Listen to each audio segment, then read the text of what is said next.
ஆமாண்டா, அப்ப எனக்கு உன்னை பிடிச்சது, இப்ப பிடிக்கல. ஏன்னா உன்கிட்ட எதுவுமே இல்ல. போதுமா? கிளம்பு.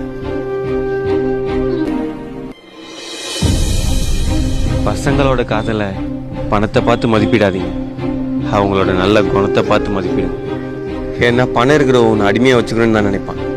ஆனால் நல்ல குணம் இருக்கிறவன் தான் உன்னை மகாராணி மாதிரி வச்சு நல்லா பார்த்துக்கணும்னு நினைப்பான். நாளைக்கு அவன் உன்னை விட்டு போயிட்டேன்னு வச்சுக்கேன், தயவு செஞ்சு நீ என்கிட்டயே திரும்ப வந்துரு. அப்போ நான் உன்னை அதே பாசத்தோட தான் பார்த்துப்பேன். ஏன்னா நான் உன்னை அவ்வளோ லவ் பண்றேன்.